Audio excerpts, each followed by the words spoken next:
Hare Krishna devotees. ఈరోజు మనము శ్రీమద్ భాగవతము 3వ స్కందము 4వ అధ్యాయము 9వ శ్లోకం నుంచి ప్రారంభిస్తున్నాము. ఓం నమో భగవతే వాసుదేవాయ.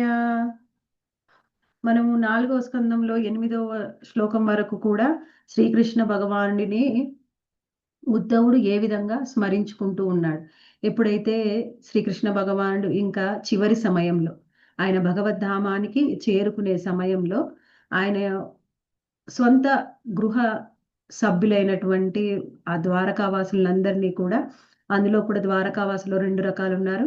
నిత్య పార్షదులు మరియు ఆయన యొక్క సేవకులైనటువంటి దేవీ దేవతలు, వాళ్ళందరూ కూడా రకరకాలుగా శ్రీకృష్ణ భగవానుడితో పాటు సహచర్యం పొందడానికి భూమి మీదకి వచ్చారు.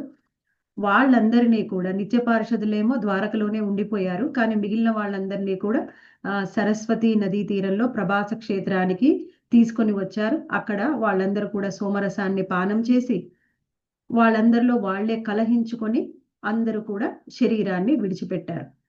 అంటే వాళ్ళందరినీ కూడా శ్రీకృష్ణ భగవానుడు ఏ విధంగా అయితే ఆయన వచ్చినప్పుడు ఆయన భగవద్ధామానికి తిరిగి వెళ్లే సమయంలో వాళ్ళందరినీ కూడా తిరిగి వాళ్ళ నెలవులకు పంపించడం ఆయన యొక్క బాధ్యత కాబట్టి ఆయన పూర్తి చేశారు. అంతే తప్ప ఇందులో మనము వేరే ఏ విధంగానూ తీసుకోవాల్సిన అవసరం లేదు. ఎందుకంటే వాళ్ళందరూ కూడా చాలా గొప్పవాళ్ళు, చాలా శక్తివంతులు. ఏ విధమైన ప్రకృతి వైపరీత్యాల వల్ల కానీ, ఏ విధమైన యుద్ధాల వల్ల కానీ వాళ్ళు మరణించరు. అందుకనే వారిలో వారే కలహించుకొని వాళ్ళు శరీరాన్ని విడిచి తమ యొక్క నెలవులకు వెళ్ళే అవకాశాన్ని శ్రీకృష్ణ భగవాన్ వాళ్ళందరికీ కల్పించారు. ఆయన బాధ్యత కూడా. ఆ విధంగా అవన్నీ స్మరించుకున్న తర్వాత మనకి ఉద్ధవుడు శ్రీకృష్ణ భగవానుడు చివరి సమయంలో భగవద్ధామానికి వెళ్ళేటప్పుడు ఉద్ధవుడు ఆయన్ని కలుసుకుంటాడు. ఉద్ధవుడికి చెప్తారు ఆల్రెడీ శ్రీకృష్ణ భగవానుడు, నువ్వు బద్రీనాథ్కి వెళ్ళి అక్కడ నువ్వు నీకు ఆయన సేవ ఇచ్చారనమాట. నేను శ్రీకృష్ణ భగవానుడు ఈ భూమి మీద ఉన్న సమయంలో బద్రీనాథ్కి అక్కడ ఎంతో మంది ఆయన భక్తులు ఉన్నారు, కానీ ఆయన వెళ్ళలేకపోయారు. కాబట్టి ఆయన ప్రతినిధిగా ఉద్ధవుడిని అక్కడికి పంపిస్తున్నారనమాట, బద్రికాశ్రమానికి. ఆ బద్రికాశ్రమానికి ఆయన వెళ్ళే సమయంలో కృష్ణ భగవాన్ని విడిచి ఉండలేక మళ్ళీ ఒకసారి దర్శించుకుందామని తిరిగి ఆయన వస్తారు. వచ్చినప్పుడు కృష్ణ భగవాన్ చూస్తే ఆయన అశ్వత్థ వృక్షం కింద కూర్చొని ఉన్నారు. అశ్వత్థ వృక్షం కింద కాలు మీద కాలేసుకొని కూర్చున్న కృష్ణ భగవాన్ని ఆయన స్మరిస్తూ, ఆయన చూడగానే ఆ సమయంలో కూడా కృష్ణ భగవాని మొహంలో ఏ విధమైన చింత అనేది లేదు. ఆయన ఆనందమయుడుగానే ఉన్నాడు. ఆయన దర్శనం చేసుకున్న ఉద్ధవుడికి కూడా ఎంతో ఆనందం కలిగింది. ఇప్పుడు ఈ రోజు శ్లోకంలో ఉద్ధవుడు ఇంకా కృష్ణ భగవానుని ఏ విధంగా స్మరించుకుంటూ ఉన్నాడు అనేది మనం చూద్దాం. 9వ శ్లోకం. తస్మిన్ మహాభాగవతో ద్వైపాయన సుహృత్సభ లోకాననుచరన్ సిద్ధ అసపాదాయ దృచ్ఛయ. హరే కృష్ణ. అందరికి సరిగ్గా వినిపిస్తుందా అండి? ఓకే. హరే కృష్ణ మాతాజీ. లక్ష్మీ ఆత్మకూరు మాతాజీ, మీరు తాత్పర్యం చదవండి. మహాభాగవతుడును మరియు మహర్షియగు కృష్ణద్వైపాయన వ్యాసుని శ్రేయోభిలాషి స్నేహితుడును అగు మైత్రేయుడు ప్రపంచములో పలు భాగములందు పర్యటిస్తూ ఆ సమయమున అచ్చటకు తన ఇచ్ఛానుసారముగా అరుదించెను. భాష్యం కూడా చదవనా మాతాజీ? వద్దు మాతాజీ. ఇక్కడ మనం అర్థం చేసుకోవాలి. ఇందాక శ్రీరామూర్తి ప్రభుజీ ఏమన్నారు? మీకు సరిగ్గా వినిపిస్తుంది కదా? Okay okay okay. ఈ 9వ శ్లోకంలో ఆయన కృష్ణ ద్వైపాయన వ్యాసుడి యొక్క శ్రేయోభిలాషి మైత్రేయ మహాముని. ఎందుకు మైత్రేయ మహాముని కృష్ణ భగవాను యొక్క శ్రేయోభిలాషి? మనకి పరాశర మహాముని యొక్క పుత్రుడు వ్యాసదేవుడు. ఈ వ్యాసదేవుడితో పాటుగా పరాశర మహాముని యొక్క ఆయనను గురువుగా స్వీకరించి ఆయన శిష్యరికంలో మైత్రేయ మహాముని కూడా ఉన్నారు. అందుకని వీళ్ళిద్దరు కూడా, మైత్రేయ మహాముని మరియు వ్యాసదేవులు ఇద్దరు కూడా స్నేహితులు. అందుకని ఇక్కడ ఏమంటున్నారు? శ్రేయోభిలాషి అని చెప్తున్నారు అనమాట. ఇక్కడ మనకి చాలా ముఖ్యమైన విషయం ఏమిటంటే, మైత్రేయ మహాముని స్వయంగా అక్కడికి వచ్చినప్పటికీ ఆయన శుద్ధ భక్తుడు కాదు. ఏ విధంగా చెప్పగలం శుద్ధ భక్తుడు కాదు అని? ఆయన ఇక్కడ మనకు అదే విషయాన్ని చెప్తున్నారనమాట. మైత్రేయ మహాముని గొప్ప ఋషి మరియు తాత్వికుడు, పండితుడు అయినప్పటికీ విశుద్ధ భక్తుడు మాత్రము కాదు. కనుక ఆ సమయమున ఆయన శ్రీకృష్ణ భగవాన్ని కలవగలుగుట అతని అజ్ఞాత సుకృతియే కారణము. అజ్ఞాత సుకృతి వలన ఆయన కలుసుకున్నాడు కానీ ఆయన విశుద్ధ భక్తుడు అవటం వలన కలుసుకోలేదు. కృష్ణ భగవాన్ని ఎవరైనా కలవడము అంటే అది ఎన్నో జన్మల పుణ్యం అని కూడా చెప్పలేము. కృష్ణ భగవాని యొక్క కృప ఉండాలి. ఎవరికైతే కృష్ణ భగవాని కృప ఉంటుందో వాళ్ళు మాత్రమే కలుసుకోగలరు. అంతే తప్ప మనకు పుణ్యకర్మలు చేసినప్పటికీ మనము ఇంకా మనకు తెలిసిన ఏ విధమైన యోగా విధానాన్ని ఆచరించినప్పటికీ కృష్ణుణ్ణి కలుసుకోలేం. కేవలం భక్తి యోగంలో విశుద్ధ భక్తులు అయితే మాత్రమే కృష్ణ భగవానుని కలుసుకోగలం. అయితే మనము ముఖ్యంగా అర్థం చేసుకోవాలి, మరి మైత్రేయముని విశుద్ధ భక్తుడు కానప్పుడు ఆయన ఎలా కలుసుకున్నారు అంటే అజ్ఞాత సుకృతి. అజ్ఞాత సుకృతి అంటే ఏమిటి? సుకృతి అంటే ఒక విధమైన అదృష్టం అని చెప్పాలి. ఎలా కలిసింది, ఎలా దొరికింది మనకు ఆ సుకృతి అంటే అజ్ఞాత సుకృతి. అజ్ఞాత సుకృతి అంటే మనకి తెలిసి దొరికింది అనుకోండి ఆ సుకృతి. ఇప్పుడు మనం వెళ్ళాము, ఎప్పుడు మధురై వెళ్ళినప్పుడు అందరు కూడా గురు మహారాజ్ని కలుసుకున్నారు. గురు మహారాజ్ యొక్క రెమినెన్స్, ఆయన యొక్క ప్రసాదాన్ని, మహాప్రసాదం స్వీకరించాము. ఆయన యొక్క చరణ ధూళి అందరికీ దొరికింది. అప్పుడు మనం చెప్పవచ్చు, మనం భక్తిలో పురోగతి చెందితే గురు మహారాజు మాకు ఇచ్చినటువంటి సుకృతి కృప వల్ల మేము పురోగతి చెందామని చెప్పవచ్చు. ఎందుకంటే అక్కడ మనకి తెలుసు. లేదు, అజ్ఞాత సుకృతి అంటే ఏమిటి? ఎందుకు నాకు సుకృతి దొరికిందో తెలియదు కానీ నాకు దొరికింది. ఎవరో ఒక శుద్ధ భక్తుడి యొక్క కృప వల్లనే మనకి భగవంతుణ్ణి కలుసుకునే అవకాశం దొరుకుతుంది. భగవంతుణ్ణి కలుసుకునే అవకాశం, ఆయనతో పాటు కొంత సమయం గడిపే అవకాశం వదిలిపెట్టండి. కేవలం కృష్ణ భక్తి కావాలన్నా కానీ భక్తుల యొక్క కృప ద్వారానే దొరుకుతుంది. భక్తుడి యొక్క కృప లేకుండా ఎప్పటికీ మనకి భక్తి అనేది దొరకదు. ఎస్పెషల్ గా కృష్ణ భక్తి. మనకి ఇక్కడ ఎప్పుడైనా సరే మనం భక్తి అని చర్చించుకున్నాము అంటే అది కృష్ణ భక్తే. కృష్ణ భక్తి కాకుండా వేరే దాన్ని భక్తి అని ఎక్కడా చెప్పలేదు. కృష్ణ భక్తి భక్తి అంటే మిగిలిన ఏ దేవీ దేవతని ఆరాధించినా అది భక్తి అనరా మాతాజీ? ఓన్లీ కృష్ణుణ్ణి ఆరాధిస్తేనే భక్తి అంటారా?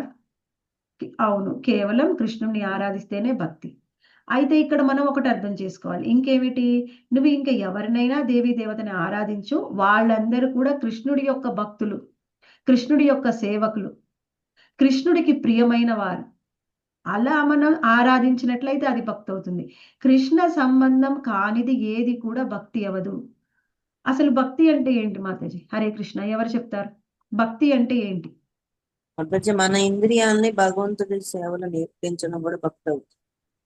ఇంద్రియాలని భగవంతుడి సేవలో వినియోగించడం. ఓకే, ఇంకా ప్రేమ కలిగి ఉండటం. ప్రేమ కలిగి ఉండడం. ఇంకా ఇంకెవరైనా చెప్పగలరా? ప్రేమతో భక్తి సేవ చేయి. ప్రతి క్షణం భగవంతుని గురించి ఆలోచించడం అనేది మానసికంగా మాతాజీ. మానసికంగా ప్రతి క్షణం భగవంతుడి గురించి ఆలోచించడం. ఇంకెవరైనా చెప్పగలరా? ఎప్పుడు ఆత్మ అంటే భగవంతుడిని భజించటం మాతాజీ. ఎప్పుడు నిరంతరం కూడా అదొక ప్రేమ, అదొక ఆత్మ ఆనందానుభూతి కలిగిస్తుంది మాతాజీ. ఓకే, కర్మణ భగవంతుడికి సరెండర్ అయిపోవటం మాత. ఓకే, శరణాగతి.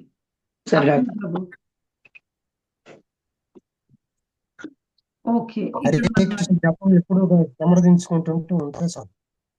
ఓకే, ఇక్కడ మనం అర్థం చేసుకోవాలి భక్తి అంటే ఏమిటి. సింపుల్ గా డెఫినేషన్ అక్కర్లా, అర్థం, మీనింగ్ ఏంటి? భక్తి అంటే ప్రేమ, ప్రేమ అంటే భక్తి, భక్తి అంటే ప్రేమ. కృష్ణ భక్తియుత సేవ అంటే ప్రేమతో చేసేటటువంటి సేవ. ఇందాక చెప్పారు, ఎప్పుడు కృష్ణుడినే స్మరించుకోవడం, ఆయన్నే గుర్తు తెచ్చుకోవడం. ఎవరినైనా సరే మీరు ఎవరినైనా కలుసుకోండి, వాళ్ళు పదే పదే గుర్తుంచుకుంటున్నాము అంటే వాళ్ళని మనం ప్రేమతో అయినా గుర్తుంచుకుంటాం, లేకపోతే ద్వేషంతో అయినా గుర్తుంచుకుంటాం.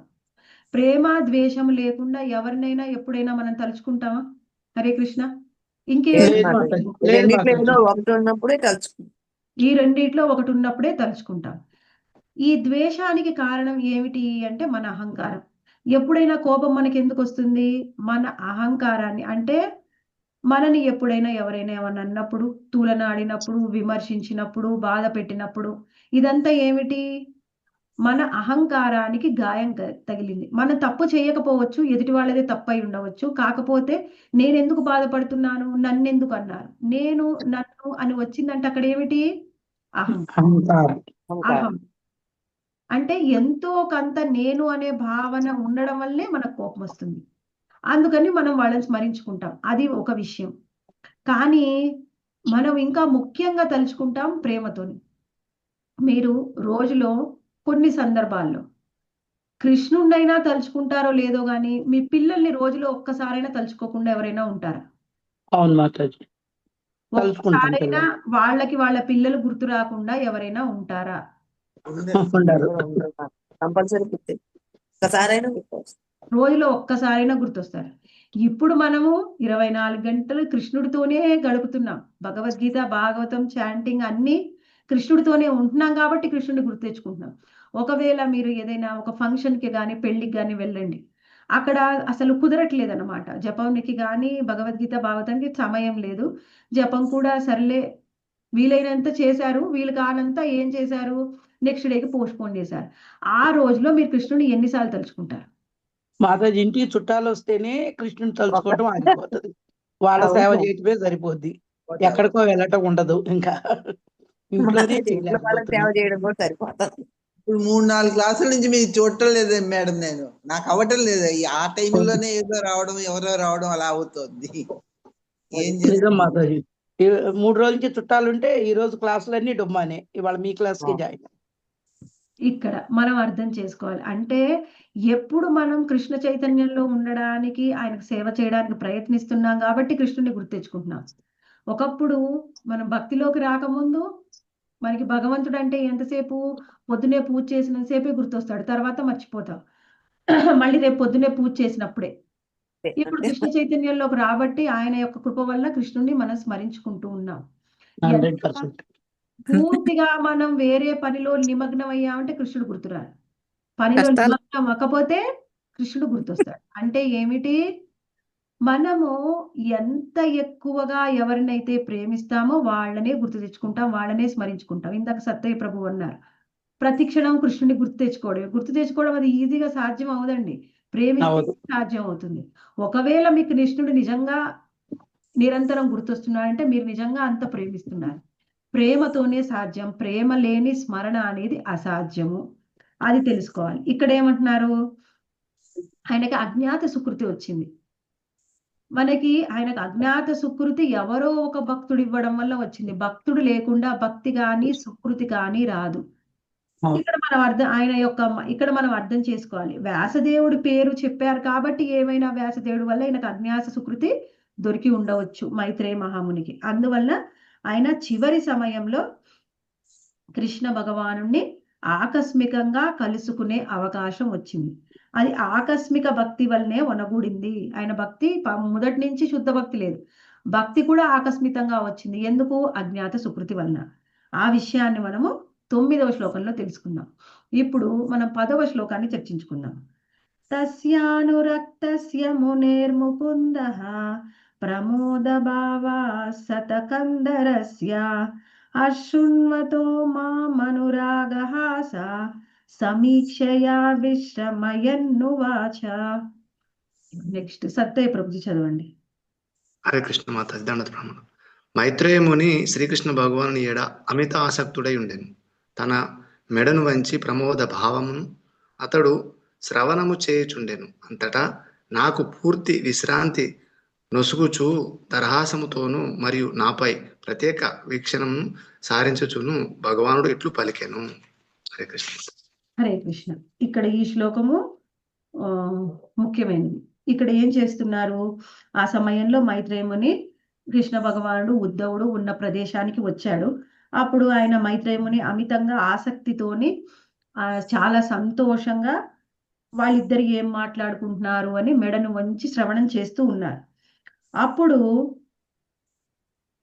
శ్రవణం చేస్తూ ఉన్నారు కానీ కృష్ణ భగవానుడి యొక్క ధ్యాస, ఆయన చూపు, ఆయన మాట్లాడేది మొత్తం కూడా ఉద్ధవుడితోనే. మైత్రేయుడు అక్కడ ఉన్నాడు కానీ మొత్తం ఉద్ధవుడితోనే మాట్లాడుతున్నాడు.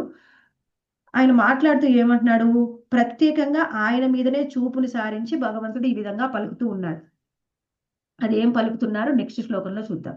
అయితే ఇక్కడ మనం అర్థం చేసుకోవాలి, ఎందుకని మైత్రేయ మహామునికి కృప అజ్ఞాత సుకృతి వలన వచ్చింది, అక్కడ కారణం ఏమిటి అర్థం చేసుకోవాలి. ఇప్పుడు ఉద్ధవుడు కానీ మైత్రేయుడు కానీ ఇద్దరూ మహాత్ములే, కానీ విశుద్ధ భక్తుడు మాత్రము ఉద్ధవుడు, మైత్రేయుడు విశుద్ధ భక్తుడు కాదు. ఎలా చెప్తామండి ఎవరినైనా ఎవరు విశుద్ధ భక్తులు వీళ్ళు విశుద్ధ భక్తులు కాదు అని చెప్పడానికి? ఏదైనా ఒక కులమానము, ఒక డెఫినేషన్, ఒక అర్థం ఉండాలి కదా. ఏ ఆధారంగా ఎవరైనా విశుద్ధ భక్తులు అవును కాదు అని ఎలా చెప్తాం? అదే విషయాన్ని మనకి ఇక్కడ వివరిస్తున్నారు. స్వయంగా మైత్రేయ ముని తాత్విక జ్ఞానము లేదా కామ్య కర్మలపై ఆధారపడి కాదు, భక్తి అనేది దివ్యమగు ప్రేమను అనుసరించే భావ వినిమయము. దివ్యమగు ప్రేమ భావ వినిమయం. భావము అంటే మనకి ఎవరి మీద భావం ఉంటే అది ప్రేమ భావం ఉంటే అది ప్రేమ భావం అని చెప్పవచ్చు. ప్రేమ భావ వినిమయం అంటే ఏమిటి? వినిమయము అంటే ఇచ్చి పుచ్చుకోవడం. అంటే ఉద్ధవుడు కృష్ణుడిని ప్రేమిస్తున్నాడు, కృష్ణుడు కూడా ఉద్ధవుడిని ప్రేమిస్తున్నాడు. ఇది చాలా చాలా ఇంపార్టెంట్. మనం ఈ లోకంలో చూడవచ్చు, ఎవరినైనా కానీ మనం ప్రేమించినట్లయితే అది ఎంతైనా ప్రేమించనివ్వండి, వాళ్ళు మనని ప్రేమించాలి అని ఏం రూల్ లేదు. ఈ భౌతిక లోకంలో నీకు ఇష్టమైతే నువ్వు ఎంతైనా ప్రేమించుకో నీ భర్తని, నీ పిల్లల్ని. వాళ్ళ దగ్గర నుంచి అంతే మనం ఆశించడానికి లేదు. నీకున్నది వాళ్ళకు ఉండాలని లేదు. దాన్ని ప్రేమ అంటారు. ప్రేమ వినిమయం అంటే మనం ఎంత ఇస్తున్నామో అంత తిరిగి దొరుకుతుంది. ఉద్ధవుడు ఎంత ఇష్టపడుతున్నాడో అంతే ప్రేమ కృష్ణుడు కూడా ఉద్ధవుడి మీద చూపిస్తున్నాడు. అది ఆ ప్రేమ వినిమయాన్నే మనము ప్రేమయుత సేవ, అదే భక్తి. అటువంటి భక్తులతోనే ప్రేమ వినిమయాన్ని శ్రీకృష్ణ భగవానుడు కొనసాగిస్తాడు. ఇక్కడ ఏం అర్థం చేసుకోవాలి? మరి విశుద్ధ భక్తి కానిదేంటి? అది అర్థం చేసుకోవాలి. కానిదేమిటి అంటే తాత్విక జ్ఞానము లేదా కామ్య కర్మలపై ఆధారపడి కాదు. మన భక్తి తాత్విక జ్ఞానము మరియు కామ్య కర్మలు. అసలు తాత్విక జ్ఞానం అంటే ఏమిటి, కామ్య కర్మలు అంటే ఏమిటి ముందు తెలుసుకోవడానికి ప్రయత్నం చేద్దాం. తాత్విక జ్ఞానము అంటే భగవంతుణ్ణి, నువ్వు భగవంతుడని నీకు తెలియకపోవచ్చు, భగవంతుడు అనుకో, దేవుడు అనుకో, పరమాత్ముడు అనుకో, నిరాకారం అనుకో, ఏదైనా అనుకో, నీకున్న జ్ఞానాన్ని బట్టి ఆ పరమ సత్యం గురించి నువ్వు ఏ విధమైన ఒక అవగాహనకైనా రావచ్చు. వచ్చినప్పటికీ కేవలము ఆయన్ని తెలుసుకోవడాన్ని, ఆయన అర్థం చేసుకోవడానికి, ఆయన యొక్క కార్యాలు, ఆయన గొప్పతనము, ఆయన గుణగణాలు తెలుసుకోవడానికి ప్రయత్నం చేస్తే దాన్ని తాత్విక జ్ఞానము అని అంటారు. అంటే కేవలము తత్వాన్ని తెలుసుకుంటాం, పరమ సత్యం యొక్క తత్వాన్ని తెలుసుకుంటాం. అది కూడా ఒక విధమైన భక్తి, వాళ్ళు జ్ఞానులు. ఇంకొకటి కామ్య కర్మలు. కామ్య కర్మ అంటే ఏమిటి? కామ్య అంటే కోరిక, కర్మ అంటే పని, కోరికతో చేసే పని. ఏమిటా కోరికతో చేసే పని? అదే మనకు పుణ్యాన్ని ఇస్తాయి. ఏమిటి? నువ్వు వెళ్ళావు దేవుడికి, గుడికి వెళ్ళావు, దేవుడికి కొబ్బరికాయ కొట్టావు. స్పెషల్గా మనకి శ్రావణ మాసము, కార్తీక మాసం ఏదైనా వచ్చింది, ఈ మాసంలో ఉదయమే వెళ్ళి దీపం పెడితే ఈ ఫలితం వస్తుంది. ఈ మాసంలో 1,00,000 ఒత్తులు వెలిగిస్తే ఈ ఫలితం వస్తుంది. దేవుడికి కొబ్బరికాయ కొడితే ఈ ఫలితం వస్తుంది. మనకి పర్టికులర్గా చూస్తే గణేష్ ఉత్సవాలు చేస్తాం, శివరాత్రి చేస్తాం, దసరా ఉత్సవాలు చేస్తాం. ఇవన్నీ చేయడం వల్ల ప్రతి ఒక్కదానికి కూడా ఒక ఫలితము అని ఆధారపడి ఉంటుంది. దాన్ని ఏమంటారంటే కామ్య కర్మ. కామ్య కర్మ అంటే ఏమిటి? ఫలితం ఆశించి కోరికతోని నువ్వు చేసే పూజ, ఆరాధన. ఈ రెండు కూడా ప్రేమతో చేసేటటువంటివి కాదు. భక్తి అంటే ప్రేమ. ప్రేమతో చేసేటువంటి భక్తి విశుద్ధ భక్తులు అవుతారు. అటువంటి భక్తుల్ని విశుద్ధ భక్తులు అంటారు. నువ్వు కేవలము పరమ సత్యమైనటువంటి భగవంతుడి గురించి, జ్ఞానాన్ని పొందడానికి గురించి, ఆయన అర్థం చేసుకోవడానికి, ఆయన యొక్క శక్తి, ఆయన యొక్క భౌతిక సృష్టి, ఆధ్యాత్మిక సృష్టి గురించి తెలుసుకుంటే అదంతా జ్ఞానం. కామ్య కర్మ అంటే కోరికతో చేసేటటువంటి ఏదైనా పూజ, ఆరాధన. ఇవి రెండు కూడా ఎప్పుడు కూడా వీళ్ళని విశుద్ధ భక్తులు అనలేము. వాళ్ళు ఏదో ఒక ప్రత్యేకమైన కోరికతోని వాళ్ళ ఆరాధన చేస్తూ ఉన్నారు, ప్రేమతో చేయట్లేదు. ప్రేమ ఏమీ ఆశించదు. విశుద్ధమైన ప్రేమ ఏమీ ఆశించదు. మనకు భౌతికమైన లోకంలో ఉన్నటువంటి విశుద్ధ ప్రేమ ఏమిటి అంటే మనకు తెలిసినంత వరకు తల్లి పిల్లల ప్రేమ. తల్లిదండ్రులు ఇద్దరు కూడా అంతే ప్రేమిస్తారు, తల్లి ఇంకా ఎక్కువగా ప్రేమిస్తుంది. కానీ ఈ కలియుగంలో తల్లి ప్రేమలో కూడా కొంత కలుషితం అనేది వచ్చింది. శుద్ధ భక్తి అని చెప్పలేము. కానీ పిల్లలు చిన్నగా ఉన్నప్పుడు మాత్రము ఏ తల్లిదండ్రులైనా పిల్లల్ని ఏమీ ఆశించకుండా సేవ చేస్తారు. అది ప్రేమ. ఏమైనా ఆశించి చేస్తే అది ప్రేమ అవుతుందా అండి?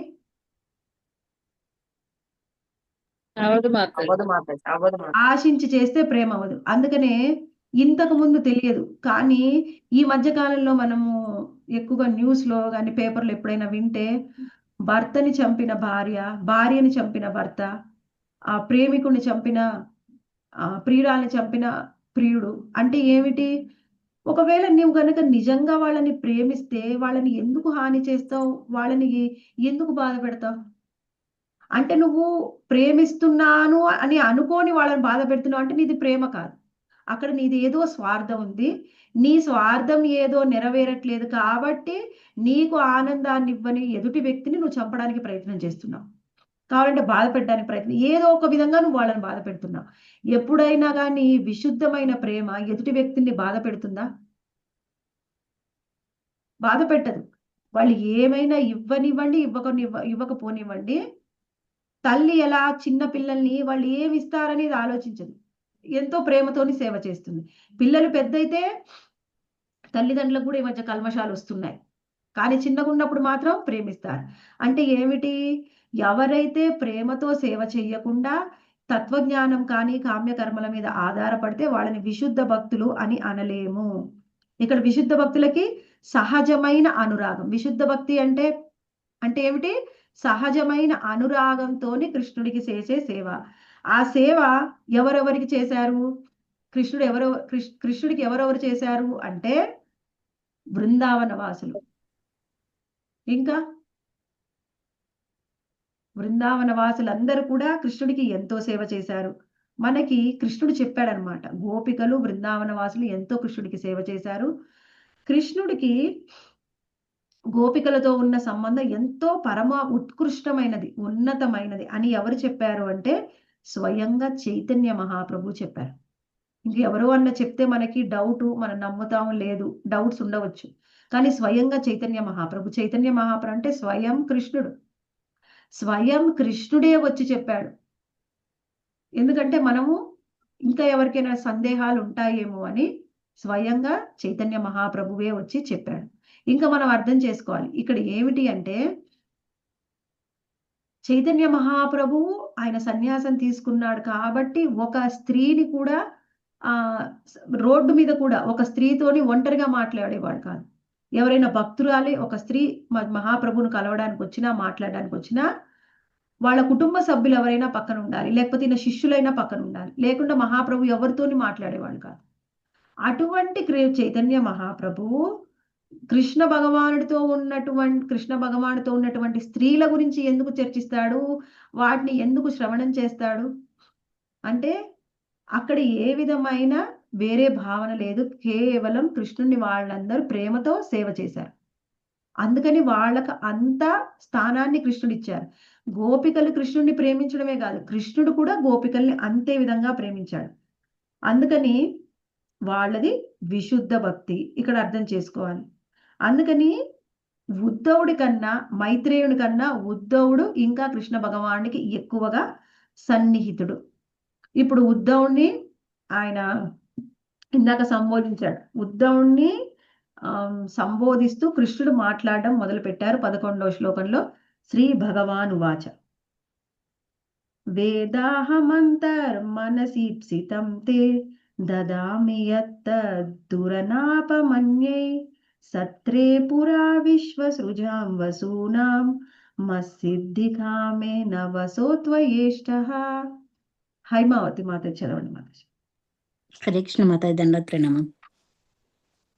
ఓ వసు, విశ్వకలాపములు విస్తరించుటకు బాధ్యులకు వసువులు మరియు ఇతర దేవతలు యజ్ఞములను నిర్వహించినప్పుడు పూర్వము నీవేమి కోరి ఉంటివో నీ మనస్సు నుండి నేను ఎరిగి ఉన్నాను. నా సాంగత్యమును పొందుటనే నీవు విశేషముగా కోరి ఉంటివి. ఇతరులకు అది పరమ దుర్లభమైనను నీకు దానిని వసగుదును. హరే కృష్ణ మాతాజీ, దండోత్ ప్రణామం. హరే కృష్ణ మాతాజీ. ఈ శ్లోకంలో మనకి ముఖ్యంగా వివరిస్తున్నారు అసలు మన భావాన్ని బట్టి కృష్ణుడు వాళ్ళకి ఫలితాన్ని ఎలా ఇస్తాడు. స్వయంగా ఇది ఎవరు చెప్తున్నారు? శ్రీకృష్ణ భగవానుడు ఉద్ధవుడికి చెప్తూ ఉన్నాడు. ఏమంటున్నాడు?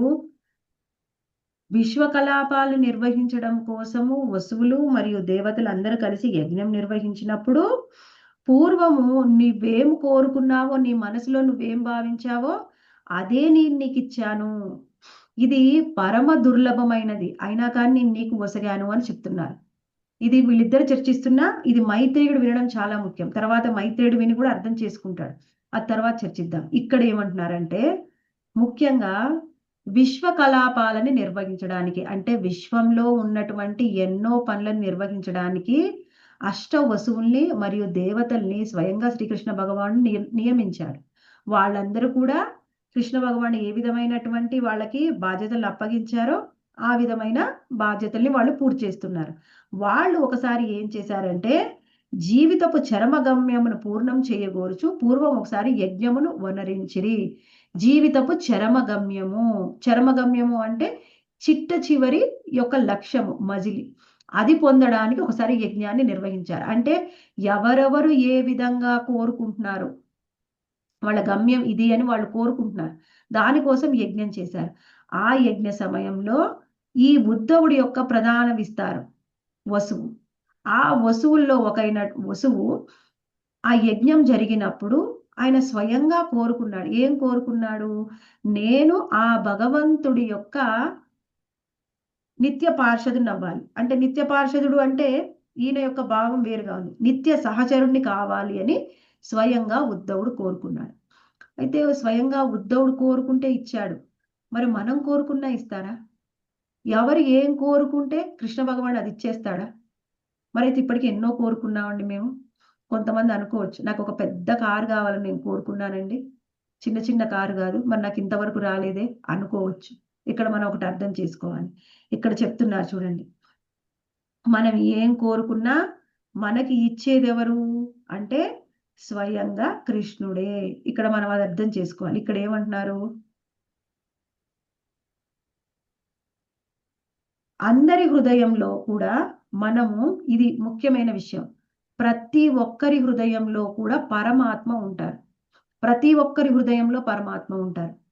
పరమాత్మ లేకుండా ఎవరు కూడా ఉండరు. ఆత్మతో పాటు పరమాత్మ ఖచ్చితంగా మన హృదయంలో ఉంటారు. ఆయన పరమ చైతన్యం యొక్క ప్రాతినిధ్యం. పరమ చైతన్యం, మన చైతన్యం ఎవరు? మనలో ఉన్న చైతన్యము ఆత్మ. ఆత్మ ఎప్పుడైతే బయటికి వెళ్తుందో అప్పుడు చైతన్యం చైతన్యం ఉండదు మనకి. మరి పరమ చైతన్యం ఎలా వస్తుంది? పరమాత్మ వల్ల వస్తుంది. ఇక్కడ మనం అర్థం చేసుకోవాలి. అయితే ఆ పరమ చైతన్యము మనకి ప్రతి జీవునికి కూడా పాక్షిక చేతనం, అంటే ప్రతి ఒక్కరికి కూడా జ్ఞాపక శక్తిని ఇస్తుంది. జ్ఞాపక శక్తిని మనకి ఇచ్చేది ఎవరు? ఆ పరమ చైతన్యము మనకి కొన్ని విషయాలను గుర్తు చేస్తుంది, కొన్ని విషయాలని మర్చిపోయేలా చేస్తుంది. అయితే కొన్నిసార్లు అనుకోవచ్చు, అయితే ఈ పాక్షిక చేతనము పూర్వజన్మలోని సంఘటనలన్నింటినీ మరచిపోవును, కానీ గత జన్మల్లోని జ్ఞానాభ్యాసాన్ని అనుసరించి ఏ విధంగా వర్తించవలనో పరమ చైతన్యమే మనకి గుర్తు చేయును. ఇది చాలా ముఖ్యమైన విషయం. సరే అండి, మరి నేను పోయిన జన్మలో ఏం చేశానో నాకైతే ఇప్పుడు గుర్తులేదు. మరి ఇప్పుడు మనం ఏం చెయ్యాలి? మనకి గుర్తున్నా గుర్తు లేకపోయినా ఇంతకు ముందు జన్మలో కానీ ఇప్పుడు కానీ నీకంటూ ఒక చైతన్యం అనేది ఉంది. నీకేమిటి? ఆ చైతన్యంతోని నువ్వు కొంత జ్ఞానాన్ని పొందావు. నీ జ్ఞానాన్ని బట్టి నువ్వు ఏ స్థితిలో ఉన్నావో ఆ స్థితిని మనకి స్వయంగా భగవంతుడే గుర్తు చేస్తాడు. ఎలా? మన లోపల ఉన్న పరమ చైతన్యం రూపంలో ఉన్నటువంటి పరమాత్మ మనకి గుర్తు చేస్తాడు.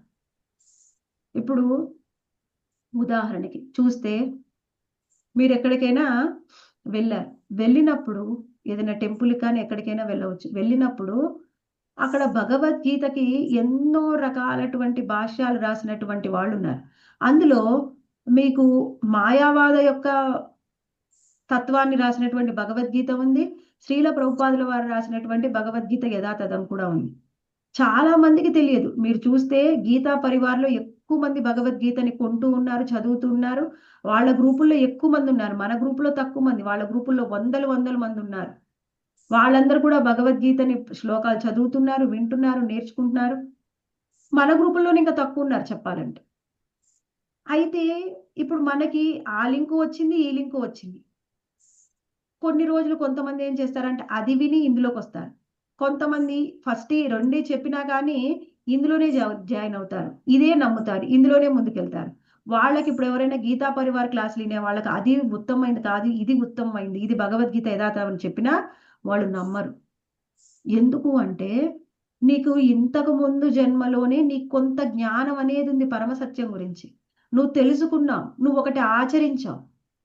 అదే మనకి ఈ జన్మలో కూడా పరమాత్మ స్వయంగా మన లోపల ఉండి మనకి ప్రేరణిస్తాడు. ఇది సరి అయిన జ్ఞానము, ఈ విధంగా నువ్వు ముందుకు వెళ్ళు అని. పరమాత్మ యొక్క సహాయం లేకుండా మనం ఏమి కూడా చెయ్యలేము. అప్పుడు మనకి మీరు ఎవరైనా ఇప్పుడు ఈ క్లాసు వింటున్నారు అంటే భగవంతుడి యొక్క కృప లేకుండా ఎవ్వరు కూడా, భగవంతుడి కృప మరియు భక్తుల కృప లేకుండా ఎవరు కూడా భక్తిలో పురోగతి చెందలేరు. భక్తుల కృప మన మీద ఉంది, భగవంతుడి కృప ఉంది కాబట్టి ఇప్పుడు కృష్ణ భక్తిలో ఉన్నాం. మనం ఏం చేయాలి? వీలైనంతగా మనకు తెలిసిన భక్తులకి వాళ్ళకి మనం కృపనివ్వాలి. ఇస్తేనే వాళ్ళు కూడా భక్తిలోకి రాగలరు. భక్తుల కృప లేకుండా భక్తి అనేది రాదు. ఇది ఇక్కడ మనకి భగవద్గీతలో కృష్ణుడు చెప్తున్నాడు. ఏమన్నాడు? ఏ యథామాం ప్రపద్యంతే తాం తదైవ భజామ్యహం. ఏ యథామాం ప్రపద్యంతే, నువ్వు ఏ విధంగా కోరుకుంటున్నావో నేను నీకు అదే ఇస్తాను. ఏమి నువ్వు కోరుకుంటున్నావో, ఎలా నన్ను కోరుకున్నావు, తాం తదైవ భజామ్యహం, నన్ను ఎలా భజించావో నిన్ను అదే విధంగా నిన్ను చేరుకుంటాను. నువ్వు నిరాకార బ్రహ్మం మీద నీకు ఎక్కువ ఆసక్తితో నువ్వు మరణిస్తే మళ్ళీ నువ్వు జన్మెత్తిన తర్వాత కూడా అటువంటి సాహిత్యం మీదే నువ్వు మొగ్గు చూపుతావు, అటువంటి భగవద్గీతనే చదువుతావు. ఆ విధమైన మార్గంలోనే నువ్వు ముందుకు వెళ్తావు. కొంతమందికి వినండి, మీరెంతనైనా చెప్పనివ్వండి, చెప్పిన తర్వాత వాళ్ళు ఏమంటారంటే, నువ్వు చెప్పిందంతా బాగుంది కానీ నేను నీకు తిరిగి సమాధానం చెప్పలేను, నాకు అంత తెలియదు, కానీ మీది ఒకటి మాది ఒకటే, మీది భగవద్గీతే మాది భగవద్గీతే, అంతా కృష్ణుడే, అందరూ ఒకటే, అందరం చేరేది ఒకే దగ్గరికి. ఇలా ఎవరైనా అనడం విన్నారా మాతాజీ మీరు? హరే కృష్ణ. దేవి దేవుడిని పూజించే వాళ్ళు అంటుంటారు మాతాజీ. ఎక్కువగా ఎందుకంటే మీరు చూస్తే ఈ టీవీ ఛానల్లో, వాట్సాప్లో ఎవరైనా ఒక ఫేమస్ ఆధ్యాత్మిక ప్రవచనాలు ఇచ్చే ప్రవచనకర్తల్ని శ్రద్ధగా వినండి. ఒక 10 నిమిషాలు ఉంటే వాళ్ళ ఫిలాసఫీ అంతా మనకు అర్థమైపోతుంది. అందరూ అద్వైతాన్ని, మాయావాదాన్ని చెప్తారు. ఎవ్వరు కూడా ద్వైతాన్ని చెప్పరు. ఇక్కడ మనం అర్థం చేసుకోవాలి, ఎందుకు వాళ్ళ వైపే ఆకర్షితులు అవుతారు. ఎక్కువ మంది వాళ్ళ వైపే ఆకర్షితులు అవుతారు. వాళ్ళకి మన క్లాసులు ఎలా ఉంటాయంటే, వీళ్ళకి ఏం తెలుసు, వీళ్ళేం చెప్తున్నారు, వీళ్ళేదో చదువుకొని చెప్తున్నారు, వీళ్ళకి కాషాయం లేదు, వీళ్ళకి విభూది ఇంత అడ్డంగా ఇంత పెద్ద బొట్టు లేదు, వీళ్ళు బ్రాహ్మణులు కాదు, వీళ్ళకి శ్లోకాలు బాగా అనర్గళంగా చెప్పలేరు. ఎవరికైతే శ్లోకాలు అనర్గళంగా వస్తాయో వాళ్ళే గొప్ప పండితులు. అది కాదు, మనకి అర్థమైపోతుంది. అలా చెప్పినా చెప్పకపోయినా ఎవరైనా క్లాసు వింటే వాళ్ళ స్థాయి ఏమిటి అనేది భక్తులకు అర్థమైపోతుంది. ఇక్కడ మనం ఏమర్థం చేసుకోవాలి? నువ్వు ఎలా కోరుకుంటున్నావో కృష్ణుడు నీకు అదే ఇస్తాను అని చెప్తున్నాడు. తర్వాత ఏమన్నాడు? సర్వస్య చాహం హృది సన్నివిష్టో మత్త స్మృతిర్జ్ఞానం అపోహనంచ. నీకు జ్ఞానాన్ని ఇచ్చేది నేనే, మరుపుని ఇచ్చేది నేనే, స్మృతిని ఇచ్చేది నేనే, అన్నీ ఇచ్చేది నేనే. కృష్ణుడే స్వయంగా అన్నీ మనకిస్తున్నాడు. కృష్ణుడు తప్ప ఎవరు మనకి ఏమీ ఇవ్వలేరు. ఇది చాలా ఇంపార్టెంట్. ఏం శ్లోకం అంటే, ఏ యథామాం ప్రపద్యంతే తాం తదైవ భజామ్యహం. నువ్వు నన్ను ఏ విధంగా భజిస్తావో, ఏ భావంతో భజిస్తావో అదే విధంగా నన్ను పొందుతావు. ఇక్కడ మనం ఏం అర్థం చేసుకోవాలి? ఉద్ధవుడు ఆల్రెడీ భక్తుడు, ఆయన కోరుకున్నాడు, నేను నీ సహచరుని అవ్వాలి.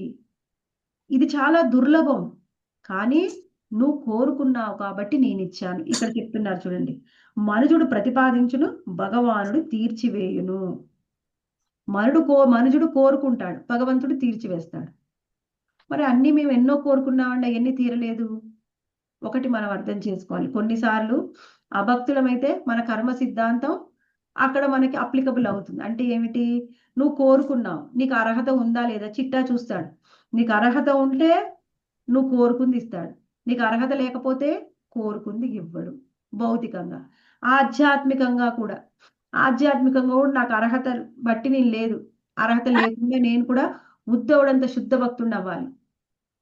నీకు అర్హత లేకపోతే, ఒకవేళ నీకు ఎవరైనా భక్తుల యొక్క సుకృతి దొరికితే ఈ జన్మలో కాకపోతే మళ్ళీ కొన్ని జన్మల తర్వాత అయినా మనకిచ్చే అవకాశం ఉంటుంది. కానీ మనం కోరుకున్నది భగవంతుడు ఇవ్వడానికి ప్రయత్నం చేస్తాడు. మన యొక్క అర్హతను కూడా చూస్తాడు. అర్హత కూడా కొంత ఉండాలి. అర్హత లేకపోతే అందరు కూడా మీ శుద్ధ భక్తులను చైతన్య మహాప్రభు రాధారాణి అయిపోవాలంటే అందరు అయిపోరు కదా.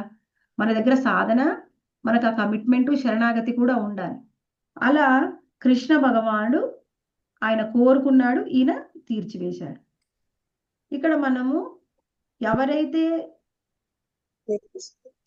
తాత్విక కల్పనలు మరియు కామ్య కర్మల మీద తల మునకలై ఉంటారో వారికి మిగుల దుర్లభమైనది. కృష్ణుడి యొక్క సహచరుడు అవ్వడం అనేది ఈ ఎప్పుడు తత్వాన్ని గురించి అర్థం చేసుకోవడానికి ప్రయత్నం చేసే జ్ఞానులకు కానీ, కామ్య కర్మరతులకు కానీ ఇది చాలా దుర్లభం అంటారు, సుదుర్లభం. మరి అయినా కానీ ఉద్ధవుడి దొరికింది, మైత్రేయ మునికి కూడా దొరికింది. మైత్రేయ మునికి మనం అజ్ఞాత సుకృతి వలన దొరికింది అని ఆల్రెడీ చెప్పుకున్నాం. ఇక్కడ మనం అర్థం చేసుకోవాలి ఏమిటి, ఇది చాలా దుర్లభము అని స్వయంగా మైత్రేయుడు అర్థం చేసుకోవాలి ఇక్కడ. అయినా కృష్ణ కృప నా మీద ఉన్నది. మైత్రేయుడు మాత్రమే కాదు, ఇక్కడ మనమందరం కూడా అర్థం చేసుకోవాలి. కృష్ణ కృప మన మీద ఉంటేనే మనం భక్తులు అవ్వాలి, విశుద్ధ భక్తులు. లేకపోతే ఏమవుతుంది, క్లాసులు వింటారు, ఆచరిస్తారు, మళ్ళీ దీంతో పాటు ఇంకొక క్లాస్ కూడా వింటారు.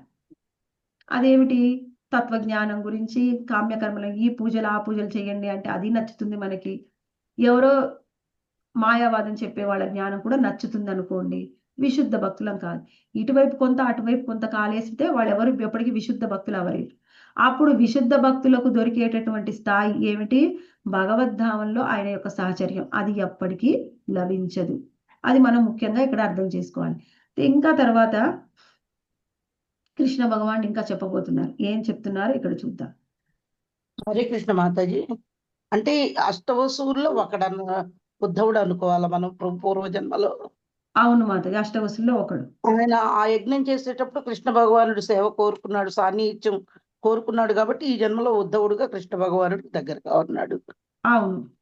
ఓకే మాతాజీ, హరే కృష్ణ. హరే కృష్ణ.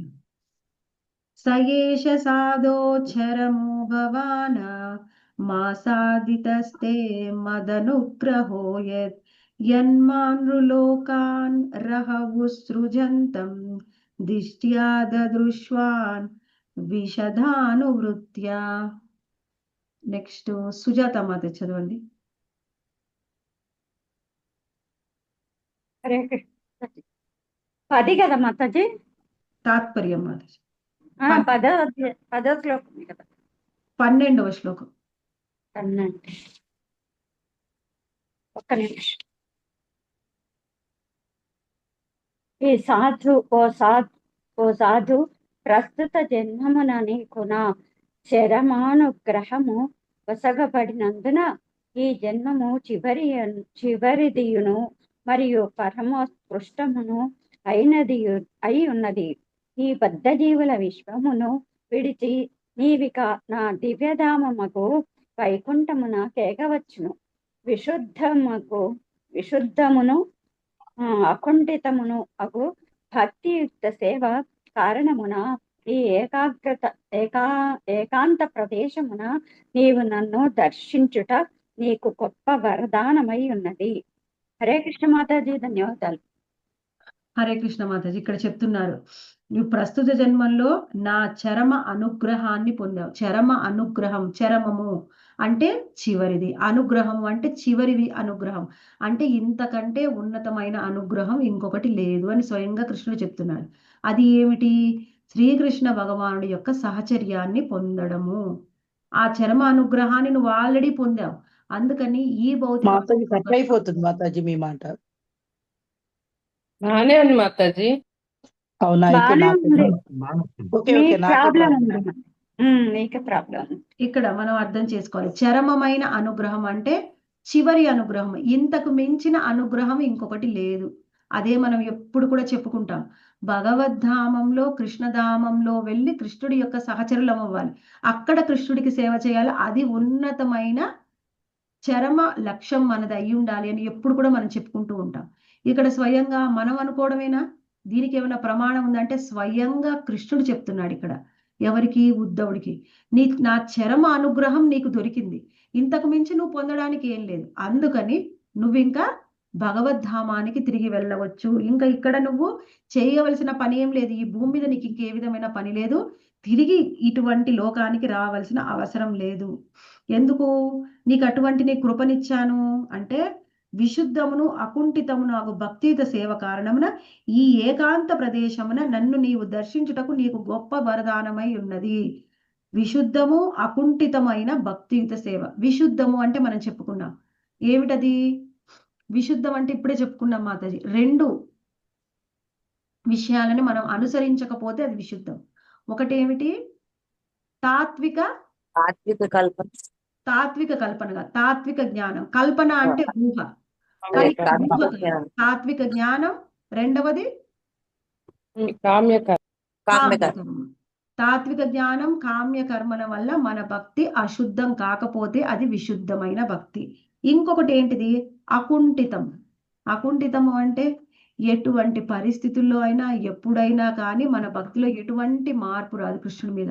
పరిస్థితులు భౌతికంగా, ఆధ్యాత్మికంగా, కుటుంబ పరంగా, ఆరోగ్యపరంగా ఎటువంటి సమస్యలు ఉన్నా భక్తిలో ఎటువంటి మార్పు రాదు. ఎప్పుడు కూడా ఆయనకు సేవ చేయడానికి ప్రయత్నం చేస్తూనే ఉంటారు. అది అకుంఠితమైన భక్తి.